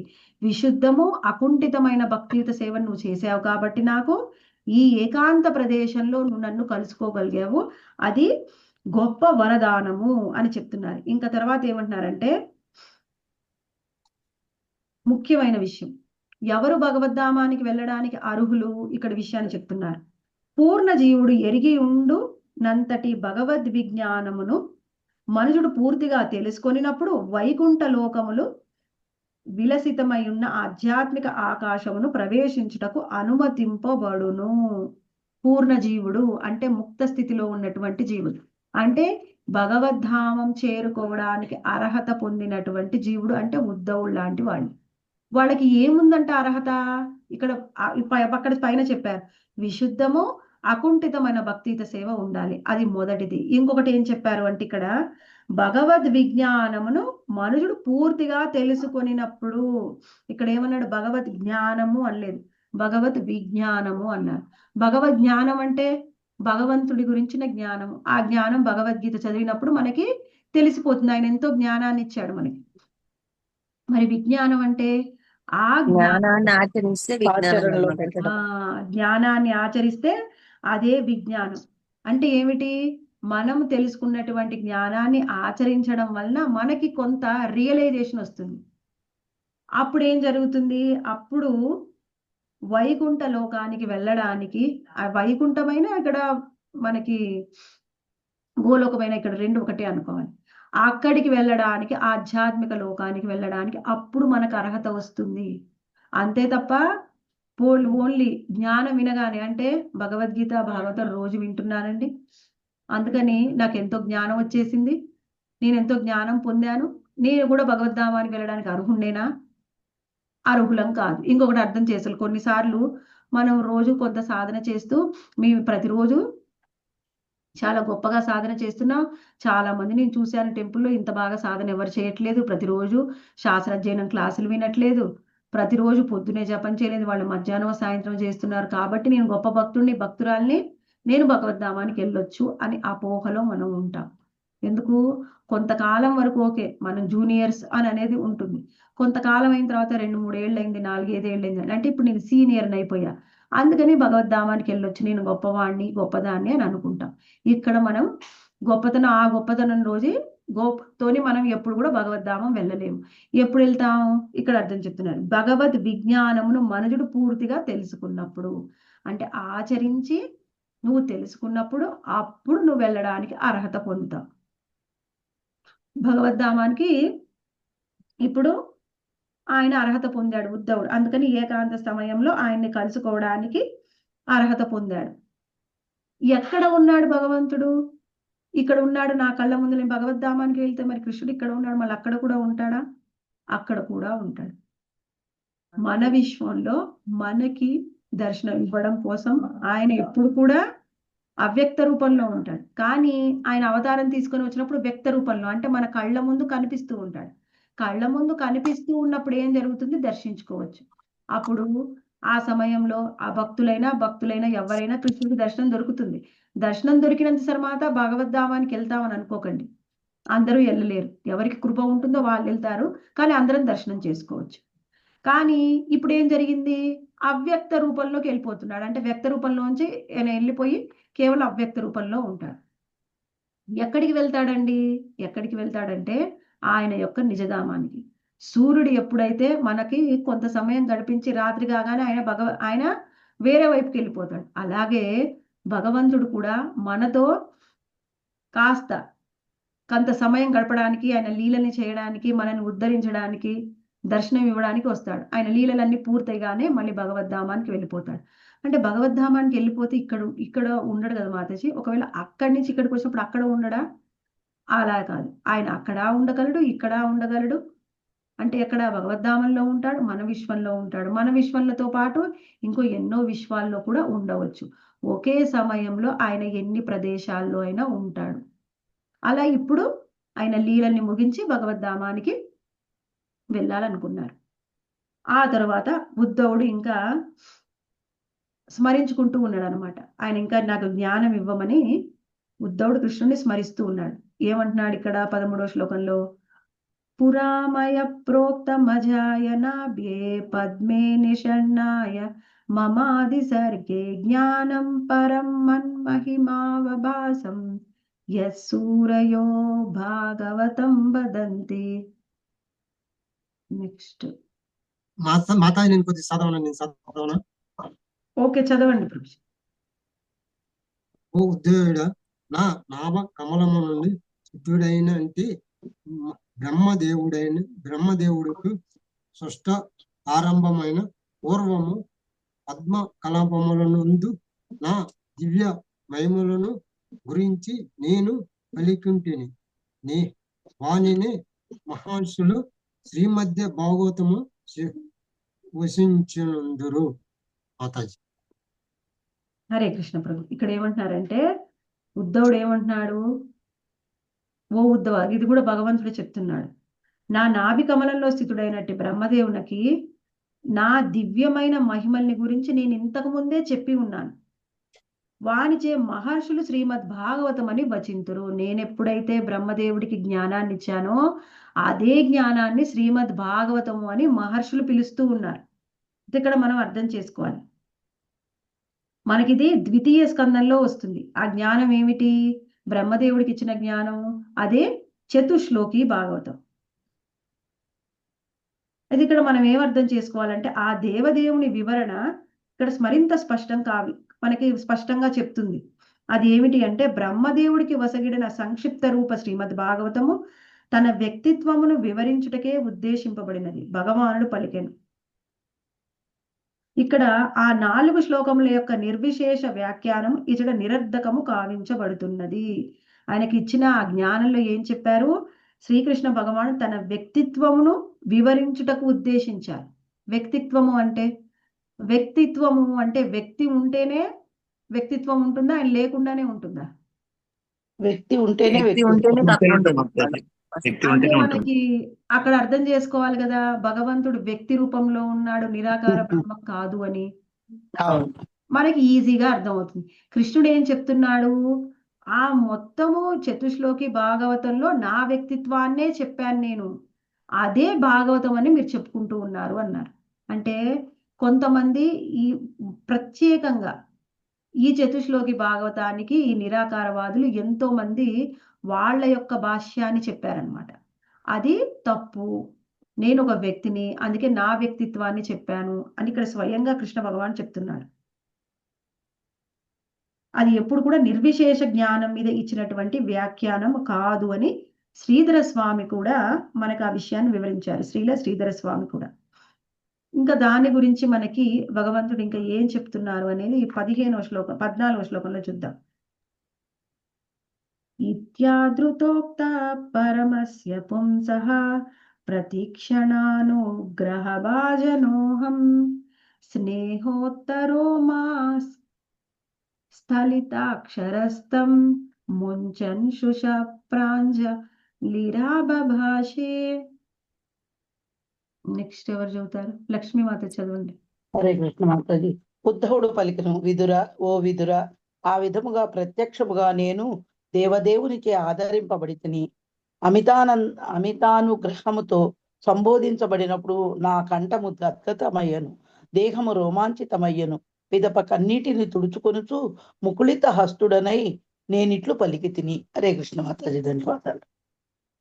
ఆ విధంగా స్వయంగా శ్రీకృష్ణ భగవానుడు ఆయన్నే చూస్తూ ఆయనతో మాట్లాడుతూ, నేను నీ మీద ఎందుకు కృప చూపించానంటే, ఇంతకు ముందు నువ్వు అష్టవసుల్లో ఒకడివి, అందుకని నువ్వు కోరుకున్నావు కాబట్టి నేను నీ మీద కృప చూపించాను, అందుకే నువ్వు నా సహచరుడిగా వచ్చావని పూర్తిగా ఆయన ఇంతకు ముందు జన్మలో ఆయనకి గుర్తులేని విషయాలు కూడా కృష్ణ భగవానుడు చెప్పి, తర్వాత ఆయనకి ఇంకా ముక్తిని కూడా ఇచ్చాడు. ఏమిటి? నా యొక్క సహచర్యమే చరమగమ్యము, నువ్వు చరమగమ్యాన్ని పొందావు కాబట్టి నువ్వు మళ్ళీ భూలోకంలోకి రావాల్సిన అవసరం లేదని కృప చూపించినప్పుడు ఆయన్ని చూస్తూ మాట్లాడుతూ ఉన్నారు. ఆయనకి చాలా సంతోషం కలిగిందనమాట. అందుకని ఆయన గొంతు గద్గతమైంది, రోమాంచమైంది. అందుకని కన్నీటితోని ముకులిత హస్తుడై అంటే కన్నీటితోని ఆయన చేతులు జోడించి ఈ విధంగా ఉద్ధవుడు ఈ విధంగా మాట్లాడుతూ ఉన్నాడు అనమాట. ఉద్ధవుడు ఏమంటున్నారు 15వ శ్లోకంలో చూద్దాం. కోణీష్వతే పాద సరోజ బాజాం సుదుర్లభోర్దేషు చతుర్విశ్వపీహ దతాపి నాహం ప్రవృణోమి భూమాన్ భవత్పదాంబోజ నిషేవణోత్సుకః. నెక్స్ట్ శేషరత్నం మాతాజీ చదవండి. హరే కృష్ణ మాతాజీ. హే ప్రభు, నీ పాదపద్మంలో దివ్యమగు ప్రేమయుత సేవయందు నియుక్తులైన భక్తులు ధర్మము, అర్థము, కామము, మోక్షములనడి చతుర్విధ ఫల పురుషార్థములతో దేనినైనా సునాయాసముగా పొందగలరు. కానీ ఓ శ్రేష్ఠుడా, నాకు సంబంధించినంత వరకు నేను మాత్రము కేవలము నీ పాదపద్మముల ప్రేమయుత సేవ ఎందు నెలకొనుటయందే ఎంచుకుంటుని. హరే కృష్ణ మాతాజీ. ధన్యవాదాలు. ఓకే, ఇక్కడ మనం అర్థం చేసుకోవాలి. స్వయంగా ఆయన అంటున్నారనమాట ఉద్ధవుడు, హే ప్రభు, నీ దివ్య పాద పద్మముల ప్రేమయుత సేవ ఎందు నియుక్తులైన భక్తులు ధర్మం, అర్థం, కామం, మోక్షం అనే చతుర్విధ పురుషార్థాల్లో దేనిని కూడా సునాయాసంగా పొందగలరు. నీ విశుద్ధ భక్తులకి ధర్మము, అర్థము, కామము, మోక్షం అనేది చాలా సునాయాసంగా దొరుకుతాయి. వాళ్ళు అడగవలసిన అవసరమే లేదు. వాళ్ళకి ముక్తిదేవి అనేది వాళ్ళ ఇంటి గేటు బయట ఎప్పుడు కూడా ఎదురు చూస్తూ ఉంటుందంట విశుద్ధ భక్తులకి. ఎప్పుడైనా అడిగితే ఆయన సేవ చేద్దాము అని. కానీ భక్తులకి అది చాలా సులభం. కానీ నాకు మాత్రం నీ పాద పద్మాల సేవనే ఉన్నతం, అంతకు మించిన సేవ అనేది నాకు అవసరం లేదు, నేను అది కోరుకోవట్లేదు అని ఉద్ధవుడు చెప్తున్నాడు. మనకి ఎవరైనా కానీ భక్తులకి ఎటువంటి ముక్తి కానీ అది ముక్తులు మనకి ఎన్నో రకాలు ఉన్నాయి. వైకుంఠధామంలో మనకి సాలోక్య, సారూప్య, సాష్టి, మనకి ముందు సాయుధ్య ముక్తి. ఏ ముక్తిని కూడా భక్తుడు కోరుకోడు. భక్తుడు ఏం కోరుకుంటాడు? కేవలం ఆయన యొక్క సేవని, ఆయన యొక్క సహచర్యాన్నే కోరుకుంటారు. అవన్నీ కూడా మనకి అర్హత లేకపోతే వాళ్ళ కర్మానుసారం కృష్ణుడు ఇస్తారేమో, కానీ ఎప్పుడు కూడా భక్తులు అది కోరుకోరు. ఒకవేళ మనం అదే మనకు బలమైన కోరిక ఉంటే, ఏ యథామాం ప్రపద్యంతే తాం తదైవ భజామ్యహం అంటే నీ భావన నాకు కేవలం కృష్ణుడి యొక్క సేవే కావాలి, వేరే ఏం వద్దు అని మన మనసులో ఉంటే, అప్పుడు కృష్ణుడు ఏం చేస్తాడంటే, సరే నీకు అదే కోరిక ఉంది కదా, దానికి నీకు ఇంకా అర్హత కావాలి, మళ్ళీ ఇంకో జన్మ తీసుకో, శుద్ధ భక్తుల ఇంట్లో పుట్టి అక్కడ నువ్వు సేవ చేసి నువ్వు అర్హతని పొందు. మన కోరికని బట్టే కృష్ణుడు మనకిస్తాడు. ఇది మనం చాలా చాలా ముఖ్యంగా తెలుసుకోవాలి. అందుకని మీకు ఏం కావాలి అనేది మీరే నిర్ణయం చేసుకొని కోరుకుంటే కృష్ణుడు దానికి తగ్గట్టిస్తాడు. ఒకవేళ మనకు అంత జ్ఞానం లేదనుకోండి, అప్పుడు అడగవచ్చు, ఏది ఉన్నతమైందో అదే నాకు ఇవ్వు అని. జ్ఞానం ఉన్నప్పుడు అడగవచ్చు మనకి ఏం కావాలో, జ్ఞానం లేకపోతే అన్నిటికంటే ఉన్నతమైంది ఏదో నాకు అదే ఇవ్వు. కృష్ణుడు అప్పుడు ఉన్నతమైంది ఇస్తాడు. నువ్వు ఉన్నతమైంది అడిగావు కదా, అయితే నీకు అర్హత లేదు, ఇంకా కొన్ని జన్మలు నీ జ్ఞానం ఉండి నీ కోరికతో అడిగావా, సరే అయితే ఇంక కొన్ని జన్మలు ఎత్తు. ఏదైనా మన భావాన్ని బట్టే మనకి కృష్ణుడు ఇస్తాడు. అలా విశుద్ధ భక్తులకి ఆయన సేవనే కోరుకుంటారు కాబట్టి వాళ్ళు గోలోకధామానికి వెళ్ళి అక్కడ ఆయనకి సేవ చేస్తూ ఉంటారు. ఇంకా మనకి ఉద్ధవుడు కృష్ణ భగవాన్ని గురించి ఇంకా కొంచెం స్మరించుకుంటూ ఉన్నాడు. ఏం స్మరించుకుంటున్నాడు? ఆయన యొక్క లీలల్ని, ఆయన పనులు, ఆయన చేసిన కర్మలు నాకు అర్థం కావట్లేదు అని ఉద్ధవుడు స్మరిస్తూ ఉన్నాడు అనమాట. ఇంక ఏం చెప్పారు అనేది 16వ శ్లోకంలో చూద్దాం.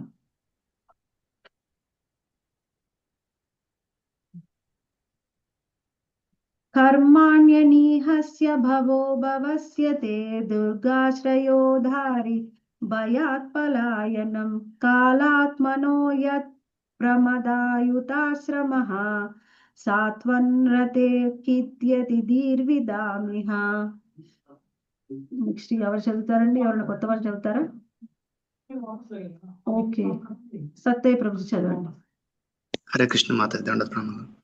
దేవ, సమస్త కోరికల నుండి విడబడినప్పటికీ నీవు కామకర్మమందు నెలకొనుటను జన్మరహితుడవైనప్పటికీ నీ జన్మ నొందుటను దుర్జమము కాలమును నియమించుడవాడవైనప్పటికీ శత్రు భయముతో పలాయనమై కోటను ఆశ్రయించుటను ఆత్మయందే రమించిన వాడవైనను పలువురు స్త్రీలచే పరమవృత్తుడవై గృహస్థ జీవనమును అనుభవించుటను గాంచినప్పుడు విద్వాంసులయగు ఋషులు కూడా తమ బుద్ధి అందు కలతనొందుదురు.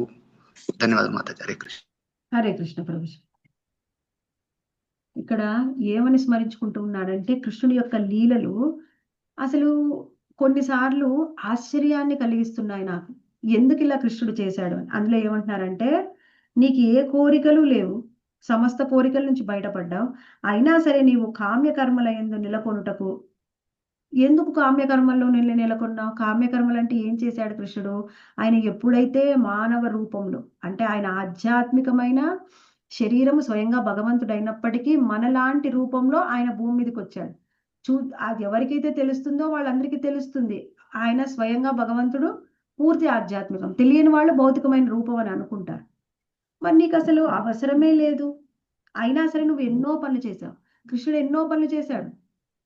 అక్కడికి వచ్చినప్పుడు ఒక సాధారణమైన ఒక రాజు, ఒక గృహస్థుడు ఎటువంటి కార్యాలను నిర్వహించారో అన్ని కార్యాలను కూడా నిర్వహించాడు. ఇక్కడ చెప్తున్నాడు, నీకు జన్మరహితుడివి, నీకు జన్మించాల్సిన అవసరమే లేదు, అయినప్పటికీ నువ్వు జన్మని తీసుకున్నావు.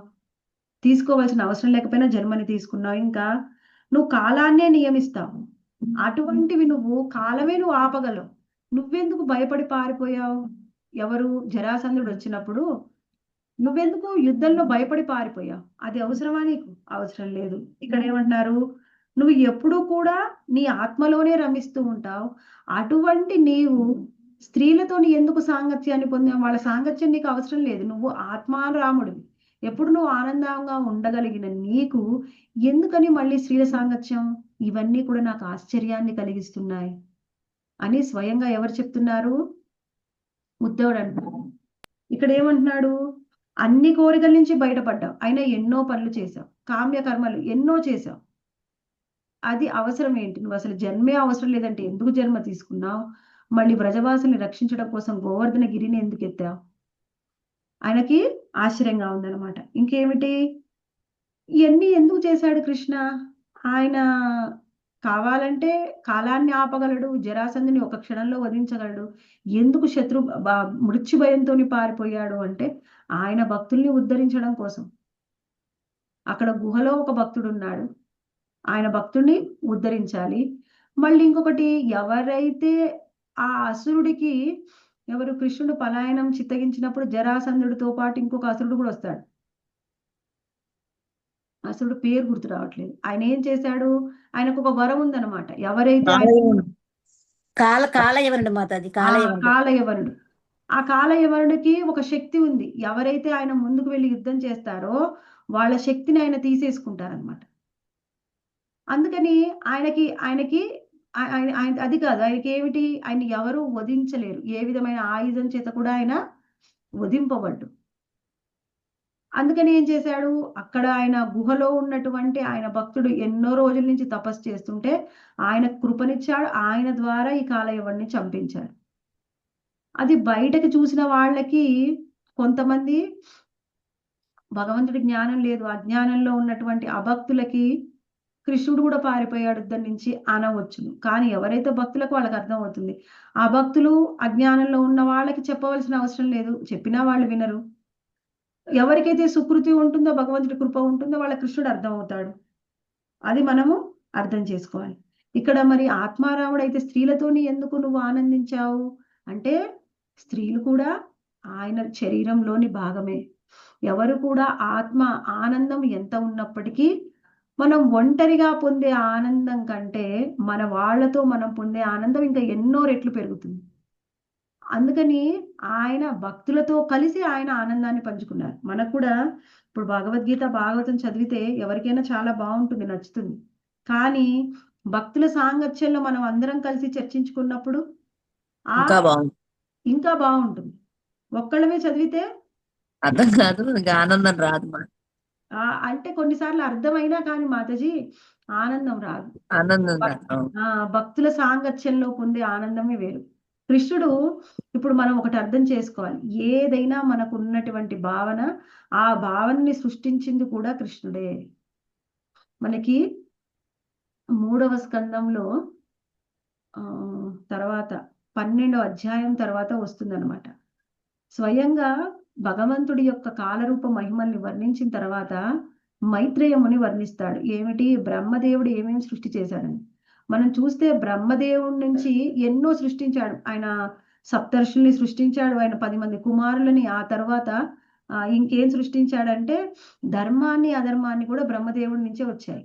మనం అర్థం చేసుకోవాలి, బ్రహ్మదేవుడి నుంచి వచ్చిన ఇచ్చింది ఎవరు, కృష్ణుడే. సృష్టించమని చెప్పింది ఆయనే. మనం పూర్తిగా ఓవరాల్ గా చూస్తే ఏమనుకోవాలి, కృష్ణుడి నుంచే వచ్చాయి. అధర్మము ధర్మం కూడా ఆయన నుంచే వచ్చినాయి. అంటే మనం ఏమిటి, ఏదైనా కృష్ణుడి నుంచి కాకుండా, కృష్ణుడికి సంబంధం లేకుండా ఏదీ లేదు, అన్ని ఆయన నుంచే వచ్చాయి. ఇప్పుడు మనకు ఆనందం భక్తుల సాంగత్యంలో వస్తుంది అంటే కృష్ణుడికి కూడా భక్తుల సాంగత్యంలోనే వస్తుంది. కొన్నిసార్లు ఎవరికైనా సరే, కొన్నిసార్లు ఎవరైనా మనని కీర్తిస్తే నచ్చుతుంది. కొన్నిసార్లు ఉత్తమ స్థితిలో ఉన్న భక్తులకి కీర్తిస్తే నేను అనుకుని కాదు, నన్ను ఎందుకు కీర్తిస్తున్నారు అనిపిస్తుంది. కానీ ఎవరికైనా కీర్తిస్తే నచ్చుతుంది, ఎవరికైనా నిందిస్తే నచ్చుతుందా? ఎవ్వరికి నచ్చదు, విమర్శిస్తే నిందిస్తే. మరి అంటే కృష్ణుడికి నచ్చుతుందా? కృష్ణుడికి కూడా నిందిస్తే విమర్శిస్తే నచ్చదు. స్వయంగా హిరణ్యాక్షుడు నిందిస్తున్నప్పుడు వరాహస్వామికి కూడా నచ్చలేదు. కానీ ఆయన దరిత్రిని ముందు కాపాడాలి అని భూమిని ఆమె స్థానంలో ఉంచిన తర్వాత అప్పుడు హిరణ్యాక్షుడితో యుద్ధం చేశాడు. అంటే ఆ యుద్ధం కూడా మనకు వచ్చింది ఎక్కడి నుంచి, కృష్ణుడి నుంచే. కృష్ణుడు కూడా కీర్తిస్తేనే ఇష్టం, నిందిస్తే ఏమి ఇష్టం లేదు. కొంతమంది అజ్ఞానులు నిందిస్తూ ఉంటారు, దానికి ఆయన ఏం చేయలేడు. నీకు స్వతంత్రాన్ని ఇచ్చాను, నువ్వు ఎలా ఉపయోగించుకుంటావు నా నాలుకని, నీ నాలుక అనేది నీ కర్మ, నువ్వు ఎట్లయినా ఉపయోగించుకో. మనం ఆయన ఏమైనా చేయగలడా? ఎవరిని బలవంతంగా మన ఎవరిని ఆయన ఏం ఆపడు. మనకి స్వతంత్రాన్ని ఇచ్చాడు. మనకి ఏ లక్షణమైనా మనకి ఉంది, మనం సంతోషిస్తున్నాం అంటే కృష్ణుల్లో కూడా ఆ లక్షణం ఉంది. అలా అని కృష్ణుల్లో కూడా ఈర్ష అసూయ ద్వేషం ఉన్నాయా అంటే అలా మనం అర్థం చేసుకోవాలి. ఎందుకు, కృష్ణుడి మీద ఈర్ష అసూయ ద్వేషం ఉన్నాయి. ఎవరికో భక్తులు చూపించారు కాబట్టి కొంతమంది ఆయన అటువంటి లక్షణం ఉన్నవాళ్ళు ఇక్కడ భూమి మీదకి పంపించారు. కొంతమంది ఎక్కువ ఉన్న వాళ్ళు అభక్తులయ్యారు, కొంత తక్కువ ఉన్న వాళ్ళు అంటే ఇప్పుడు మనకి అభక్తులు అవుతారు, పూర్తిగా ఈర్ష అసూయ ద్వేషం ఉన్నవాళ్ళు. కానీ ఎవరికైతే ఉండదో వాళ్ళు భక్తులు అవుతారు. కానీ ఇక్కడ మనం అర్థం చేసుకోవాలి, కృష్ణుడి నుంచి కాకుండా ఏది రాలేదు. కృష్ణుడికి ఏది ఇష్టమో మనకు అదే ఇష్టం. ఆయన భక్తులతో ఉంటే ఇష్టం, మనకు భక్తులతో ఉంటేనే ఇష్టం. భక్తులతో లేకుండా ఒంటరిగా భక్తి అనేది ఎప్పుడు కూడా ఆనందాన్ని ఇవ్వదు. మీరు ఎప్పుడైనా టెంపుల్కి వెళ్ళారు, జన్మాష్టమి లేదా రాధాష్టమి, గౌర పూర్ణిమ, మంచి సెలబ్రేషన్ అంతా టెంపుల్లో జరుగుతుంది, అందరూ కలిసి ఉత్సవం చేసుకుంటున్నారు, మంచి ఫీస్ట్ ఉంది. మీరు ఒంటరిగా టెంపుల్కి వెళ్ళారు, మీకు ఎవ్వరు తెలియదు అనుకోండి, మీకు అప్పుడు ఆనందం ఉంటుందా? ఎందుకంటే అక్కడ అంతా ప్రోగ్రామ్ సేమ్ కదా, ప్రోగ్రాంలో ఏం మార్పు లేదు.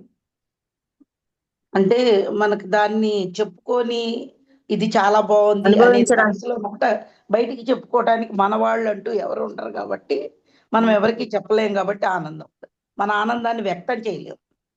మన ఆనందాన్ని పంచుకోవడానికి మన చుట్టూ ఎవరివు లేకపోతే వాళ్ళకి ఆనందం అనేది దొరకదు. ఇప్పుడు మోడర్న్ కల్చర్ ఏమొచ్చేసిందంటే, ఇప్పుడు ఈ కలియుగంలో ఇప్పుడు మోడర్న్ కల్చర్ అన్నమాట. ఏమిటి అంటే ఒంటరిగా ఉండడం, ఎప్పుడు మొబైల్ పట్టుకొని ఉండడం. వాళ్ళకి చూస్తే ఎన్నో రకాల మానసిక రోగాలే తప్ప వాళ్ళు ఎప్పుడూ ఆనందంగా ఉండరు. ఒంటరి వాడు ఎప్పుడు కూడా ఆనందించలేడు. నీకు ఆనందం కావాలి అంటే ఎవరిదో ఒక తోడు కావాలి. బయట వ్యక్తుల మీద మనం తోడు ఆధారపడ్డామనుకోండి, ఎవరు కూడా మనం తెలుసుకున్నాం ఇందాక. నువ్వు ఎంత ప్రేమిస్తున్నావో, ఎంత నువ్వు ఆరాధిస్తున్నావో, ఎంత నువ్వు తిరిగి వాళ్ళకి ప్రేమ చూపిస్తున్నావో అంత మనకి ఎదుటి వాళ్ళ దగ్గర నుంచి పొందలేకపోవచ్చు. అప్పుడు మనకి ఎంతో బాధ కలుగుతుంది. కానీ అది కూడా ఏంటిది తాత్కాలికం. ఆ ప్రేమైనా, ఆ ఇష్టమైన తాత్కాలికం. కానీ కృష్ణుడి మీద చూపించే ప్రేమైనా, ఆరాధనైనా, శరణాగతి అయినా అది ఆధ్యాత్మికం, శాశ్వతం. కృష్ణుడు నువ్వు ఎంత ప్రేమిస్తే అంత నీకు తిరిగిస్తాడు. అంతకంటే ఎన్నో వేల రెట్లు చేసిస్తాడు. తక్కువైతే ఇవ్వడు. అందుకని మనం ప్రతి ఒక్కళ్ళు కృష్ణుడితో ఉండాలని, కృష్ణుడి సాంగత్యం పొందాలని కోరుకోవాలి. భౌతికంగా మనం ఇప్పుడు కుటుంబంలో ఉన్నా, మన సేవలు వాళ్ళకి చేస్తూ ఉన్నా, మనసు మాత్రం ఎప్పుడు కృష్ణుడిలోనే రమిస్తూ ఉండాలి. వాళ్ళెప్పుడు సంతోషంగా ఉంటారు. ఎప్పుడైనా సరే కాసేపు మన మనసు కృష్ణుడి నుంచి పక్కకు పోయిందనుకోండి, పక్కకు పోయి ఏదైనా భౌతికమైన విషయం మీదనో, వ్యక్తి మీదనో, పరిస్థితి మీదకో వచ్చిందంటే వెంటనే మనకున్న ఆనందం పోయి క్రోధము, దుఃఖము వస్తుంది. ఎప్పుడైనా అబ్జర్వ్ చేశారా రోజులో? అవుతూనే ఉంటుంది. అవును మాతాజీ. ఒక నిమిషం కృష్ణుడి నుంచి పక్కకి వెళ్ళాము అంటే భౌతికమైన మాయ మనని పట్టుకొని లాగుతుంది. భౌతికమైన వ్యక్తులు మన కుటుంబ సభ్యులైనా మనకి దుఃఖాన్నే ఇస్తారు. ఆనందాన్ని ఎవ్వరు కూడా పూర్తిగా ఇవ్వలేరు కృష్ణుడు తప్ప. అవును. ఆనందం అనేది కృష్ణుడి దగ్గర ఉంది. ఎందుకంటే ఆనంద నిధి ఆయన. ఆనందానికి రిజర్వాయర్ కృష్ణ. మరి ఆనందం అంతా ఆయన దగ్గర ఉన్నప్పుడు మనం ఎక్కడెక్కడో వెతికితే మనకు దొరుకుతుందా? దొరకదు మాత. కృష్ణుడి దగ్గరే దొరుకుతుంది. అందుకని ఎటువంటి పరిస్థితుల్లో ఉన్నా కృష్ణుడు చేయి విడిచిపెట్టవద్దు. ఎటువంటి పరిస్థితులున్నా. కొంతమంది కొత్తగా వచ్చిన భక్తులు, నియోఫైట్ డివోటీస్ ఏం చేస్తారంటే అంతా బాగుంటే కొంతమంది భగవంతుడి దగ్గరకు వస్తారు. ఏదైనా పరిస్థితి బాగాలేకపోతే నేను ఇంత భక్తి చేశాను, ఇంత ఆరాధన చేశాను, నాకు కృష్ణుడు ఏమిచ్చాడు అని కృష్ణుడే వదులుకుంటారు. అసలు ఆ సమయంలో ఎవరిని పట్టుకొని ఉండాలో వాళ్ళనే వదులుకుంటే ఇంకా నీకేం లభిస్తుంది? నీకు ఇంకెవరు తోడుగా ఉంటారు? అది పూర్తిగా అజ్ఞానం. కృష్ణ సేవ లేకుండా, కృష్ణ తోడు లేకుండా మనకి ఎప్పుడు ఎవరు కూడా తోడుగా ఉండరు. అందరూ కూడా ఎటువంటి వాళ్ళంటే ప్రయాణంలో, బస్సు ప్రయాణం, రైలు ప్రయాణంలో కాసేపు మనతో ప్రయాణించే తోటి ప్రయాణికులు మాత్రమే. అందరూ మనం విడిచిపెట్టి పోయేవాళ్ళే. కానీ ఆ మనని కాసేపు కొన్ని రోజులు మనతో విడిచిపెట్టి మనతో ఉండిపోయే వాళ్ళే మనని డిక్టేట్ చేస్తూ ఉంటారు, మనని రూల్ చేస్తూ ఉంటారు. అవసరం కొన్నిసార్లు మనం మా అభిప్రాయాలకు కూడా విలువ ఇయ్యాలి. కానీ ఓవరాల్ గా ఫైనల్ గా మనం ఎవరికి విలువ ఇయ్యాలి, ఎవరి గురించి ఆలోచించాలి అంటే కృష్ణుడి గురించి. భగవంతుడు మనకి గోపికలంటే ఉత్తమ భక్తులు. వాళ్ళ గురించి అసలు మనము మాట్లాడుకోవడానికి, ఉదాహరణగా తీసుకోవడానికి కూడా లేదు. కానీ మనకి 10th క్యాంటోలో వస్తుంది బ్రాహ్మణ పత్నుల ఉదాహరణ. ఎప్పుడైతే కృష్ణ బలరాములు ఆకలిగా ఉంది, ప్రసాదం కావాలి అన్నప్పుడు బ్రాహ్మణ దగ్గరికి వెళ్తే వాళ్ళు ఇవ్వరు, ప్రసాదం ఇవ్వరు. కానీ అసలు కృష్ణ బలరాములకి ప్రసాదం ఏంటి? భోగానే. వాళ్ళకి భోగా డైరెక్ట్ ఇవ్వచ్చు. మళ్ళాంటి భక్తులకు ప్రసాదం కావాలి, వాళ్ళకి భోగానే. ఇంత బ్రాహ్మణులు ఏమన్నారు, ఇంకా భోగ సమర్పించలేదు, సమయం ఉంది, ఇప్పుడు ఇవ్వము, తర్వాతకి ఇస్తాం, ఇప్పుడు ఇచ్చేది లేదు అని పంపిస్తారు. ఆయన ఏం చేశాడు? కృష్ణుడు బ్రాహ్మణ పత్నుల దగ్గరికి పంపించాడు. అప్పుడు వాళ్ళు కృష్ణుడు అడిగాడా అని వెంటనే వాళ్ళు వండినవన్నీ కూడా ప్యాక్ చేసి ఆ గోపబాలుడికి ఇస్తారు. అప్పుడు అది చూసిన బ్రాహ్మణులకి కోపం వచ్చి, మీరు ఇలా చేయకూడదు, ఒకవేళ ఇలా కనుక చేస్తే మళ్ళీ తిరిగి మీరు మమ్మల్ని చేరుకోలేరు అని వాళ్ళని బహిష్కరిస్తారు. కానీ బ్రాహ్మణ పత్నులు ఏం చేశారు? బహిష్కరించండి ఏమైనా కానీ ఇప్పుడు కృష్ణుడికి అయితే మేము భోగా ఇవ్వాల్సిందే, కృష్ణుడికి ఆకలిగా ఉంది, ఆకలి తీర్చాల్సిందే అని వాళ్ళు వెళ్ళిపోతారు బ్రాహ్మణ పత్నులు. వెళ్ళిపోయిన తర్వాత వాళ్ళ ఆకలి తీరుస్తారు, కృష్ణుడికి భోగా ఇస్తారు, కృష్ణుడు ఆశీర్వదిస్తాడు, ఎంతో సంతోషిస్తారు. అప్పుడు వాళ్ళని తిరిగి కుటుంబ సభ్యుల దగ్గరికి వెళ్ళమని కృష్ణుడు చెప్తే వాళ్ళు ఏమన్నారంటే, లేదు లేదు మేము వెళ్ళాం, వెళ్తే మా పతులు మమ్మల్ని స్వీకరించరు, అందుకని మేము వెళ్ళాం. అప్పుడు కృష్ణుడు ఏమంటాడంటే, అలా ఏ ఉండదు, నేను చెప్తున్నాను కదా వాళ్ళు మిమ్మల్ని స్వీకరిస్తారు, మీరు వెళ్ళండి అని చెప్పినప్పుడు అప్పుడు బ్రాహ్మణ పతులు మళ్ళీ వాళ్ళ పతుల దగ్గరికి వెళ్తారనమాట. అంటే ఏంటి, మనం అనుకోవచ్చు భౌతికంగా మనం భయపడుతూ ఉంటాం, బాధపడుతూ ఉంటాం, కొన్నిసార్లు కృష్ణుడి దగ్గరికి వెళ్ళాలి అంటే కుటుంబ సభ్యులు మనకి ఆటంకం కావచ్చు, కానీ ఎప్పుడు కూడా వాళ్ళు మనని తిరస్కరించలేరు. కృష్ణ కృప మన మీద తప్పకుండా ఉంటుంది. మనకి కొన్నిసార్లు పరీక్షలు ఎదురవుతాయి అనమాట. ఒకవేళ ఇలాంటి పరీక్ష వచ్చింది, నువ్వెలా ఉంటావు, నువ్వేం చేస్తావు, వెనక్కు తగ్గుతావా, ముందుకెళ్తావా? కానీ ఎటువంటి పరిస్థితుల్లో కూడా మనము వెనక్కి తగ్గొద్దు, ముందుకు వెళ్ళాలి. అలా అని ఎవరిని నొప్పించకూడదు. ఎలా మాతాజీలా అంటే, మనకి కృష్ణుడు భగవద్గీతలో చెప్పాడు, ఏమన్నాడు, దదామి బుద్ధి యోగంతం, నా దగ్గరికి రావడానికి నీకు ఏ విధమైన జ్ఞానం కావాలి అనేది, నీ జ్ఞానాన్ని కూడా నేనే ఇస్తాను నీకు. నువ్వేం కష్టపడి బుర్ర బద్దలు కొట్టుకొని నువ్వే జ్ఞానం పొందక్కర్లా, ఆలోచించక్కర్లే, జ్ఞానం కూడా నీకు నేనే ఇస్తాను అని స్వయంగా కృష్ణుడు చెప్పాడు. మనకి ఇంకెందుకు భయం? కృష్ణుడు ఎప్పుడు కూడా తోడుగా ఉంటాడు. మనం ఏం చేయాలంటే ప్రార్థించాలి. ఎలా ప్రార్థించాలి? కృష్ణుణ్ణి, రాధారాణిని నిరంతరం ప్రార్థించాలి. నాకు ఇది కావాలి, నేను భక్తిలో పురోగతి చెందాలి, ఏం చేయాలో నాకు తెలియదు, జ్ఞానాన్ని ఇవ్వు, కృప ఇవ్వు అని నిరంతరం మనము ప్రార్థిస్తూ ఉంటే, గురువుని కూడా ప్రార్థించాలి. ప్రార్థిస్తూ ఉంటే తప్పకుండా మనం కోరుకుంది నెరవేరుతుంది. నువ్వే ముందు భయపడి వెనకడుగు వేస్తే ఎవడు, కృష్ణుడు వచ్చి మన కోసమే ముందర నిలబడ్డు.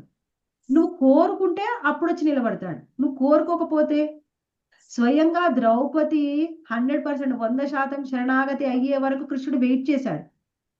ఆమె నిజంగా బాధపడుతుంది, ఆమె భక్తురాలు, ఆమెను రక్షించాలి, కృష్ణుడికి తెలియదా? ఎందుకు రాలేదు? సర్వస్వ శరణాగతి అయ్యే వరకు ద్రౌపది కోసం కృష్ణుడు రాలేదు. మనం కూడా అంత శరణాగతి చూపించాలి.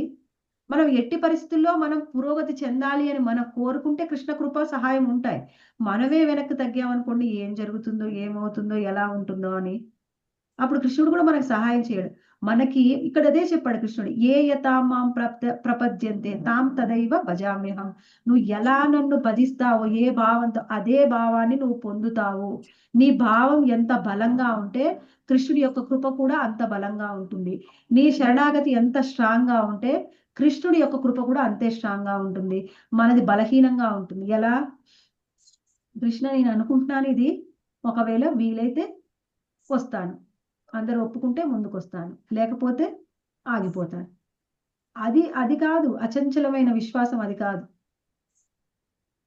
ఏ యథామాం ప్రపద్యంతే, ఎప్పుడు కూడా నీ భావం ఎలా ఉంది చూస్తాడు. మన భావాన్ని ఎప్పుడు కూడా, మనకి ఏదైనా భక్తిలో మనకి పురోగతి రావట్లేదు అన్నప్పుడు మన భావం ఎలా ఉంది, మనని మనం చెక్ చేసుకోవాలి. ఎవరో వచ్చి మనకు చెప్పక్కర్లా, ఎవరో వచ్చి మన మనసులోకి దూరి మనకు చెప్పరు. భగవద్గీత, భాగవతము, శాస్త్ర అధ్యయనం చేస్తుంది. అందుకే నీకు జ్ఞానం ఇస్తున్నాడు కృష్ణుడు. మనని మనమే చెక్ చేసుకోవాలి. చెక్ లిస్ట్ అనేది ఎప్పుడు మన కళ్ళ ముందులో ఉంటుంది. చెక్ చేసుకోవడం మన బాధ్యత.